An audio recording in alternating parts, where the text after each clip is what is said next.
UNTV News Worldwide. Yes, salamat sa Diyos sa isa na namang mabuting pagkakataong bigay niya sa atin sa araw na ito. Kamusta na kayo mga kasambahay? Kamusta na dyan, James? Nice to see you again, ha? Pero time check muna tayo, James, para sa mga kababayan natin na kailangan ng gumising ngayong oras na ito. 4:31 AM na sa buong Pilipinas. Gising-gising na. Good morning, Kuya. Magandang umaga, mga kababayan natin dyan sa Pilipinas. Hoy, morning din sa iyo, Sunny Cause. Kamusta naman tayo dyan?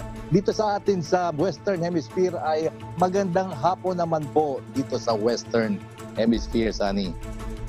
Ayun, natala mo, James, mabilis talaga ang takbo ng araw. Dahil ngayon ay araw na ng Biyernes, October 27 na. Patapos na, 2023. Yap, ilang buwan na lang mula dito sa Maryland, USA. Ako si James Bontuyan. At wala naman dito sa siyudad ng Los Angeles, California, USA. Ako si Sunny Cos. Maghahatid sa inyo ng umatikabong balita mula sa iba't ibang panig ng mundo. UNTV News Worldwide sa ating global headlines. India ibabalik na ang visa services para sa Canadians. Mahigit 500,000 New Zealanders umaasa sa food charity kada buwan. United Auto Workers Union at Ford Motors may pansamantalang kasunduan na. Gunman sa Maine, USA, hinahanap ngayon ng mga otoridad. 18 patay sa insidente. Mensahe ng kapayapaan hatid ng 2023 DMZ Peace Literature Festival. Wish USA Bus nagdagdag kulay sa Filipino-American History Month celebration sa Los Angeles City Hall.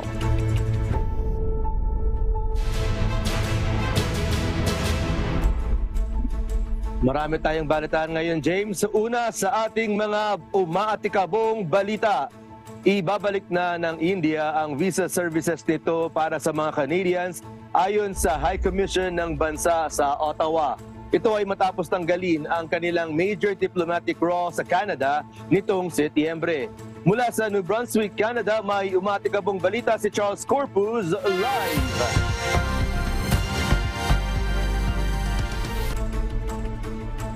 Magandang hapon dyan sa inyo, Charles. Balitaan mo nga kami, bakit nga ba tinanggal ng India ang mga diplomats nito noon sa Canada? Yes, Sunny, ayon sa opisyal ng India, banta sa seguridad ang dahilan kung kaya tinanggal ng India ang visa services ng Canada sa bansa. Subalit, ibinaba lamang ang suspensyon matapos akusahan ng Canada ang India na siyang may pakana sa pagpatay sa isang Sikh separatist sa Canadian soil. Ayon sa mga pulis, isang targeted killing ang naganap, subalit walang suspect na naakusahan. Hinimok naman ni Prime Minister Trudeau na makiisa ang India sa kasalukuyang investigasyon sa murder case at idiniin na hindi nito nais sa palakihin ang girian ng dalawang bansa. Nitong Miyerkules, inanunsyo na ng ilang opisyal ng India ang muling pag-issue ng ilang visa matapos masiguro ang kaligtasan ng kanilang missions. Ilan sa mga serbisyong binuksan kahapon ay ang pagproseso sa entry visas, gayon din ang business, medical at conference visas. Back to you, Sunny. Charles, ilan nga ba na diplomats ngayon ang natira sa bawat bansa matapos itong naging girian ng mga nakarang araw? Yes, Sunny, ayon sa mga ulat, sa ngayon merong 21 Canadians na lamang na Canadian diplomats sa India at dito naman sa Canada ay may 60 Indian diplomats. Back to you, Sunny. Sana dalangin natin sa panahon ngayon na maraming gera at mga problema sa iba't ibang mga bansa, Charles, ay matapos na itong hindi pagkakaunawaan ng dalawang bansa. Sige, keep us updated sa mga pangyayari sa pagitan ng Canada at ng India. Salamat, Charles Corpus. Mula naman dyan sa New Brunswick, Canada, na puntahan ng karamihang Indian immigrants. Kaya dito naman tayo sa Middle Earth. Umaabot sa mahigit kalahating milyong kiwi kada buwan ang umaasa sa food charity sa New Zealand. Ito ay bunga ng patuloy na mataas na cost of living sa bansa. Mula sa New Zealand, may umaatikabong balita si Raquel Evangelista live!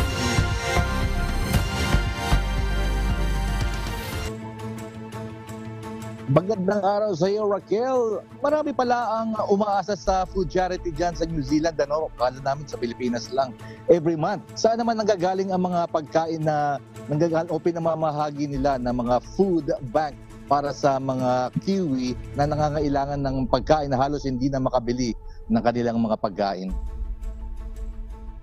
James, isang New Zealand Food Network o NZFN sa ilang mga organisasyon sa bansa na tumutulong upang ang mga pagkaing maaari pang pakinabangan ay hindi mapunta sa mga landfill at maipadala sa mga food bank sa komunidad na malaki ang pangangailangan sa mga ito. Halos mahigit 100,000 tonelada ng food waste ang naitatapon ng commercial sector kada taon, subalit dahil sa NZFN, napapakinabangan pa ito ng mahigit 250,000 mga Kiwi kada buwan. Ayon kay NZFN CEO Gavin Finlay, umabot ng 450,000 Kiwis ang nangailangan ng kanilang serbisyo matapos ang COVID-19 pandemic.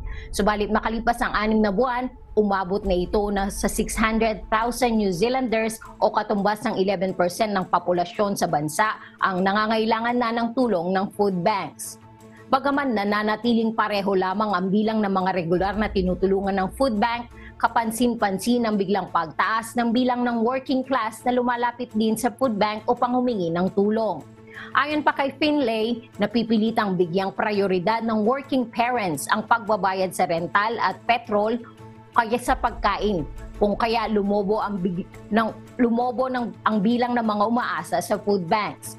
Kasabay nito, isang fundraising campaign ang inilunsad ng NZFN kung saan tinatawagan ng food businesses at ang publiko na mag-donate ng halaga o bulk food donations na kapupuno sa iconic Eden Park sa Auckland. Sa loob ng 12 buwan, 100,000 pagkain ang itutumbas ng NZFN para sa mga Kiwi sa tuwing mapupuno ng donations ang Eden Park. Balik sa iyo, James. Yon, Raquel, we would think na yung New Zealand hindi naubusan ng baka at may mga hindi pa rin pala nakakakain. Pero paano tatapatan ng New Zealand Food Network ng free food para sa mga Kiwi ang cash donations? Yes, James. So, for every $25 na idodonate ng mga magdodonate, ito ay tutumbasan ng NZFN ng 10 meals. So, para ka makabuo ng 100,000 meals, kailangan mo ng $2.5 million. So, balik sa iyo, James. Ayun. Sige, good luck sa ating mga kapwa-tao ng mga Kiwi dyan sa inyo. Maraming salamat, Raquel Evangelista mula sa New Zealand, kung saan unang napasimulan ang food bank sa bansa noon pang 1980s. Isang bagay yun, James, na hindi masyado alam ng mga kababayan sa Pilipinas. Maging dito sa atin, dumadami rin ang mga nangangailangan ng pagkain mula sa mga food bank. Pero good news yan ay yung mga tira-tira sa mga tindahan ay nagagaroon pa ng paroroonan. Ito pa isang good news sa James. Mayroon ng pansamantalang kasunduan ang Ford Motors at United Auto Workers Union dito sa Amerika. Ito ang inaasahang tatapos sa ilang linggong welga sa mga planta ng Ford Motors. Ito ang umatikabong balita ni Noel Poliarco. 25% dagdag sa sweldo sa loob ng 4.5 taong kontrata. Ito ang isa sa mga napagkasunduan ng United Auto Workers o UAW at ng Ford Motors nitong Miyerkules. Subalit magsisimula muna ito sa paunang 11% increase at kailangan ding aprubahan ng mga liderato ng UAW. Isa ang Ford Motors sa 3 pinakamalaking car manufacturer sa Detroit na nakipagkasundo upang matapos na ang welga na sinalihan ng 45,000 manggagawa mula pa noong kalagitnaan ng Setyembre. Sa kabuuan, ang kasunduan na sinimulan sa Ford Motors ay magdadagdag ng higit sa 33% na dagdag sweldo kung maisasaalang-alang ang compounding at cost of living mechanism. Bukod dito, maging ang mga temporary workers ay mabibigyan din ng increase na maaaring humigit sa 150% sa kabuuan ng kanilang kontrata. Samantalang ang mga regular na manggagawa naman ay maaaring maabot ang top pay nila sa loob lamang ng 3 taon. Magkakaroon na rin ng karapatan ang mga union workers na magwelga sa mga planong pagsasara ng mga planta. Matagumpay din ang UAW na alisin ang lower pay tier para sa ilang manggagawa sa planta ng Ford. Nanawagan na ang UAW sa mga nagbuwelga na bumalik na sa trabaho habang pinagtitibay ang kasunduan na sinang-ayunan naman ng Ford Motors. Noel Poliarco, UNTV News and Rescue, Edmonton, Alberta, Canada. Diyos ang aming sandigan, serbisyo publiko ang aming pinahahalagahan. Isang manhunt ngayon ang isinasagawa ng US authorities upang mahanap ang isang gunman sa US state of Maine na kumitil ng 18 tao. Tinagurian itong deadliest mass shooting ngayong taon dito sa Amerika. Nakilala ang gunman na si Robert Card, isang certified firearms instructor at miyembro ng US Army Reserve. Bukod dito, 13 tao ang naiulat na sugatan at 3 sa mga ito ang nasa kritikal na kondisyon. Isang wide area lockdown din ang ginawa sa bayan ng Lewistown sa Maine kung saan sinara ang mga paaralan, nagtayo ng mga roadblock at pinapayuhan ng mga residente na manatili sa kanilang mga tahanan. Ayon naman kay Maine Governor Janet Mills, ang suspect ay armed and dangerous kaya dapat wag lapitan ng sinuman. Nakikiramay naman si US President Joe Biden sa mga nasawi pati na rin sa mga pamilya at mahal sa buhay ng mga ito. Puntahan naman natin ang Europa, James. Nakaramdam ng inhustisya ang nasa 20,000 outsourced healthcare workers sa England. Ito ay matapos silang hindi isama ang nasa halos sa one-off bonus na ibibigay ng pamahalaan bilang incentive matapos ang COVID-19 pandemic. Ito naman ang umatigabong balita ni Karine Nimes. Bibigay ng bonus ang pamahalaan ng England sa mga staff ng National Health Services o NHS para sa mga empleyado nitong health workers na nakipaglaban sa panahon ng COVID-19 pandemic. Nasa 1,655 hanggang 3,789 pounds o 114,000 pesos hanggang mahigit 261,000 pesos ang inaasahang matatanggap ng mga ito.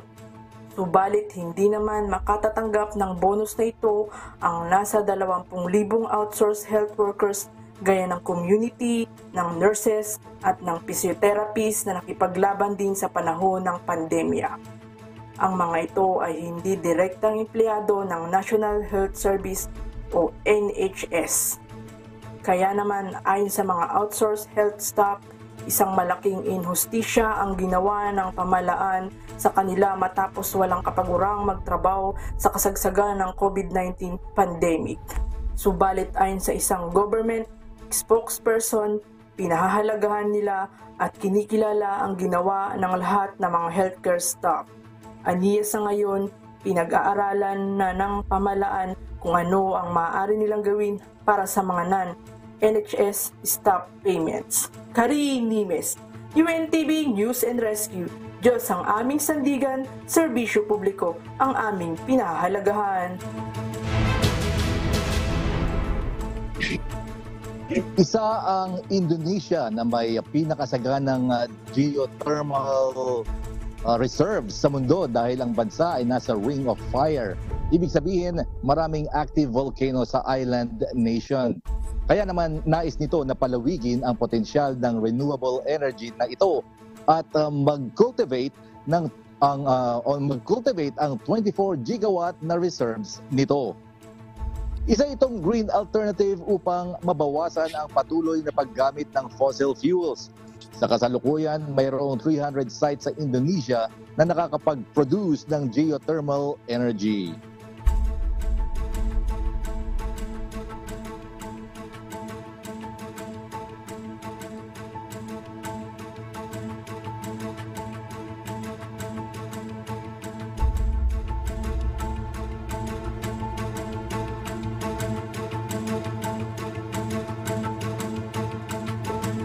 Isang pagtitipon ng mga manunulat mula sa iba't ibang panig ng mundo ang isinagawa sa South Korea. line ng 2023 DMZ Peace Literature Festival na itaguyod ang kapayapaan sa Korean Peninsula at sa buong mundo. Ito ang umaatikabong balita ni Amiel Pascual. 49 na manunulat mula sa Korea at ibang panig ng mundo ang nagbahagi ng kanilang mga literary piece sa 2023 DMZ Peace Literature Festival na sinagawa no October 24 hanggang 26 sa Gyeonggi Province, South Korea. Napapanahon at mahalaga ang naging pagtitipon upang pag-usapan ang kapayapaan at pagkakaisa hindi lamang sa Korean Peninsula maging sa buong mundo. Simula ng Korean Civil War noong 1950, mahalaga ang papel na ginagampanan ng Korean literature sa pagtataguyod ng usaping kapayapaan sa North and South Korea. Bukod sa mga domestic writer, kabilang sa mga nagbahagi ng kanilang latalain, sina French Nobel Prize-winning author Jean-Marie Gustave Leclésio at Filipino award-winning writer Muki Katigbak Lacuesta. It has to be the whole humanity that would send a message, not only one writer and one witness. It has to be a collective message to say enough is enough, that we are going to look to the future, and we are trying to not forget, because we cannot forget what separates us, but try to overpass our difficulties, overpass our disagreements, and try to embrace the others. When we write and when we tell our stories, we're able to reach people. We're able to reach especially foreigners who are not part of our usual spheres. Storytelling is very important. Telling the stories of survivors of the conflict itself. I think that peace is something we have to do actively, even if we're not part of any war zones. I was exposed to a lot of people here who were part of, were either journalists or survived through wars. So I think it's something that us ordinary citizens should really be actively pursuing. Ang DMZ o Demilitarized Zone ng Korean Peninsula ang simbolo ng pagkakabahagi at pagnanasa ng kapayapaan sa dalawang Korea. Simbolik ang naging pagtatapos ng DMZ Literature Festival dahil dito mismo sa Egibong Ecological Park ito ay sinagawa na itinuturing na pinakamalapit na border ng North at South Korea na napapagitnan lamang ng ilog. Umaasa ang mga manunulat na makaabot sa mas maraming nasyon at wika ang kanilang mga likhang sining at ang dala nitong mensahe ng kapayapaan. Ang 2023 DMZ Peace Literature Festival ay inorganisa ng Gyeonggi Culture Foundation kasabay ng pagdiriwang ng 70th anniversary ng Armistice o Tigil Putukan sa Korean Peninsula. Amiel Pascual, UNTV News and Rescue.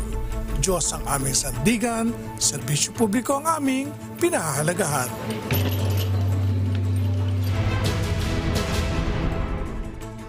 Ang marathon swimmer na si Chelsea Gapeka, ang unang atleta na nakabilang sa 2024 Olympic Games team ng Australia.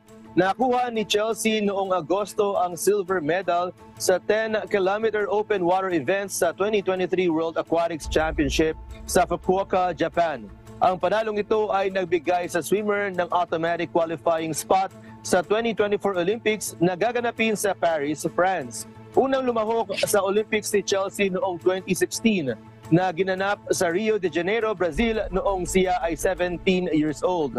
Nakatakdang ganapin ang open water swimming competition sa Paris sa river scene bagamat may pangamba ang French Swimming Federation dahil nanatiling below acceptable standards ang water quality ng ilog upang pangalagaan ang kalusugan ng mga manlalangoy.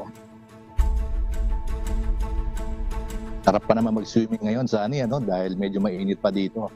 Ito naman na muling naimbitahan ang world-famous Wish Bus sa pinakamalaking selebrasyon ng Filipino-American History Month dito sa Amerika. Samantala, ilang prominenteng local Filipino singers sa LA nagpahayag ng ligaya sa pagkilala sa syudad sa Filipino community. Ito ang umaatikang balita ng aking partner na si Sunny Coz.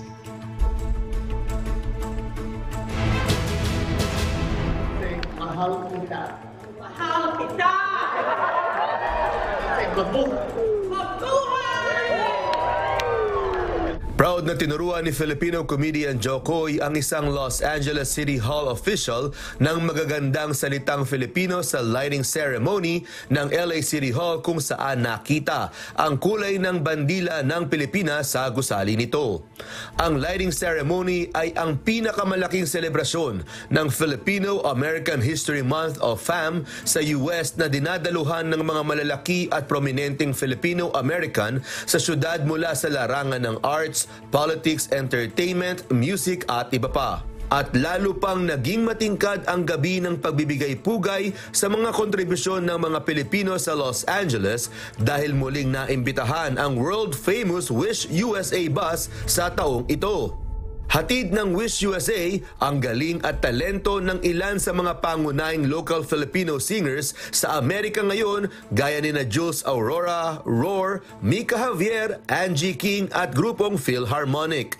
I feel like it's about time. You know, like Filipinos are so talented. They're recognized on all these major talent shows, TV shows, all these different countries. But, you know, it's about time that we all come together, support each other. I think that's the main thing. It's really nice that now there's a louder voice and support for Filipino entertainers.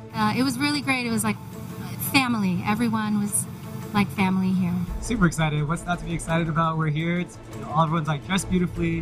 Joe Coy, Patrick Starr, Random Ridge, just so many people. Nico Santos is here. So it's just like a joy to be around other Filipinos who are building up the community. Ito ang ikalawang taong na imbitahan ang Wish USA bus na makiisa sa selebrasyon ng FAM sa Los Angeles City Hall.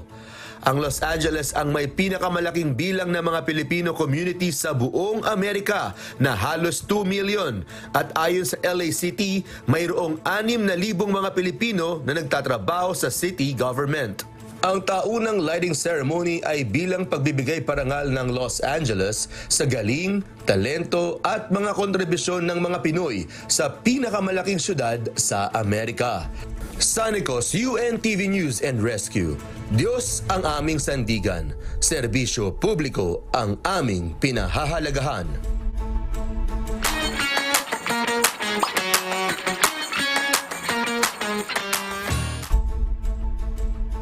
Hello kay Jokoy, James. Pero tayo ay public service muna, James, para sa ating mga kababayang OFW sa iba't ibang bansa. Magsasagawa ng community outreach mission sa Eastern at Western region ng Abu Dhabi sa UAE. Samantala, magsasagawa rin ng consular outreach mission sa St. John's at Newfoundland and Labrador sa Canada. Ito ang umatikabong balita ni Lynn Perez. What's up, kabayan? Magkakaroon ng community outreach missions sa Western at Eastern region ng Abu Dhabi, UAE para sa mga kababayan nating nangangailangan ng embassy at MWO services. Una itong gaganapin sa Al Ain at Eastern region sa November 5 at sa Al Dana City at Western region naman sa November 11 at 12. Sa mga dadalo ng community outreach, sagutan lamang ang 2-minute survey na matatagpuan sa official Facebook page ng Philippine Embassy sa UAE sa facebook.com/PHInUAE. Iniimbitahan naman ng mga Filipino community organizations sa Qatar na magsagot ng survey ng embahada. Ginagawa ito upang ma-update ang database ng embahada ng Filipino organization sa bansa. Maaaring ma-fill out ang survey sa pamamagitan ng link at QR code na matatagpuan sa official Facebook page ng Philippine Embassy sa Qatar sa facebook.com/PHInQatar. Naglabas naman ng listahan ng mga newly arrived passports sa Philippine Embassy sa Bahrain. Maaaring i-pick up ang passport sa embahada mula Linggo hanggang Huwebes, alas 12 ng tanghali hanggang alas 4 ng hapon. Huwag kalimutang dalhin ang inyong resibo at old passport. Nananawagan din ang embahada na panatiling sumunod sa health protocols ng kanilang tanggapan. Samantala, magsasagawa ng consular outreach mission sa St. John's, Newfoundland at Labrador sa Canada. Gaganapin ito mula November 25 to 26, alas 8 ng umaga hanggang alas 6 ng gabi. Ilan sa mga serbisyo ipagkakaloob ay ang passport services, notarization at legalization of documents, at overseas registration services. Para sa kumpletong impormasyon at link para sa booking na appointment, bumisita lamang sa official Facebook page ng Philippine Embassy sa Canada sa facebook.com/PHInCanada. At yan muna ang latest mga kabayan. Ako pong muli si Lynn Perez para sa UNTV News and Rescue. Diyos ang aming sandigan, serbisyo publiko ang aming pinahahalagahan.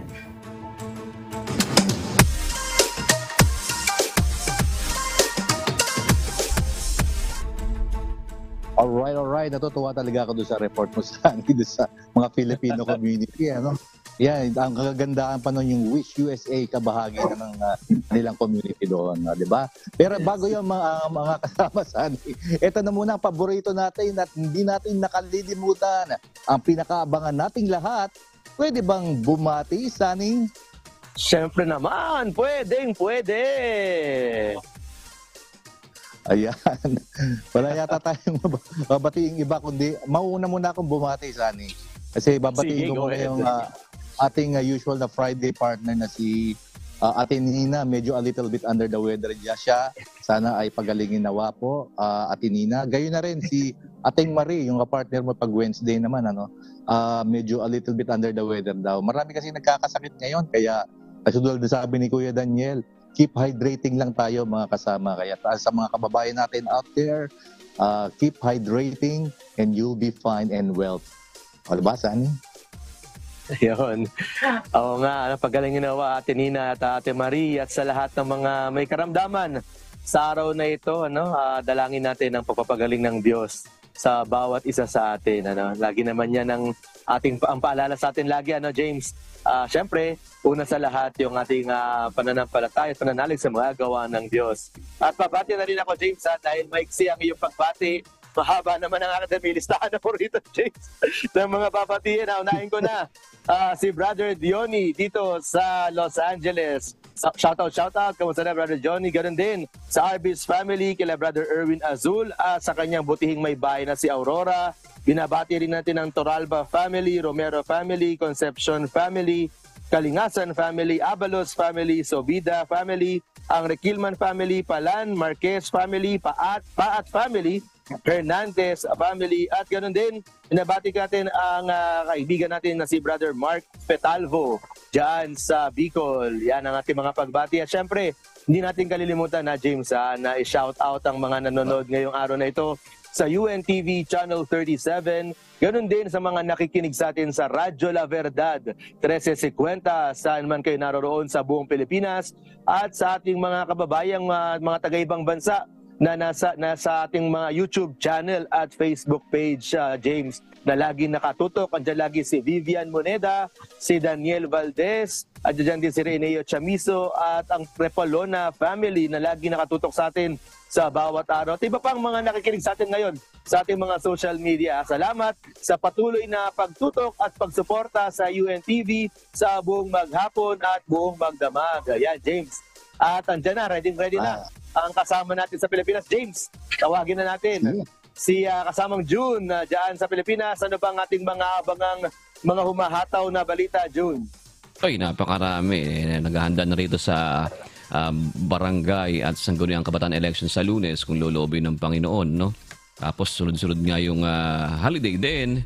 At siyempre, long holiday. Kaya medyo abala sa mga pantalan, sa airport at iba pang mga ports sa buong Pilipinas dahil mag-uuwian talaga itong ating mga kababayan dito ngayong weekend.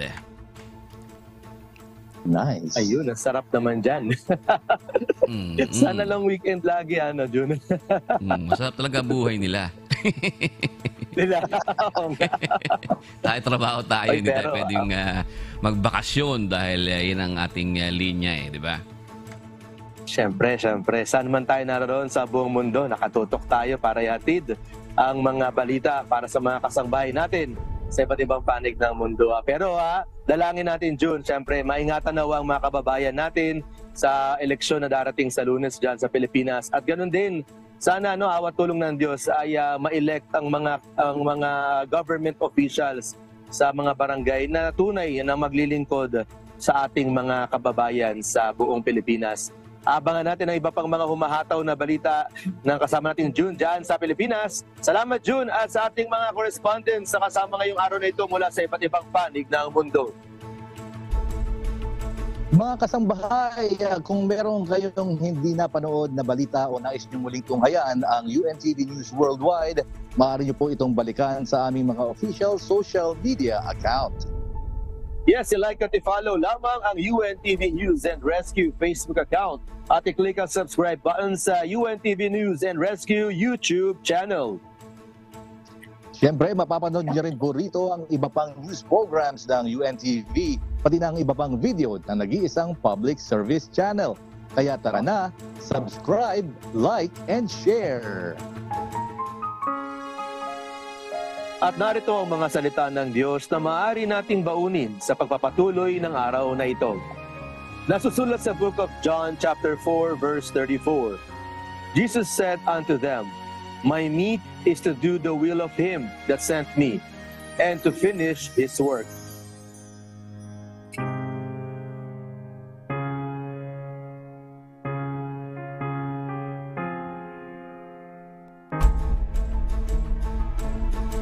Amen. Napakabilis ng oras, wika nga ni Ate Nina palagi niya sinasabi dahil yan po ang mga umaatikabong balita sa iba't ibang panig ng mundo ngayong umaga ng Biyernes, October 27, 2023.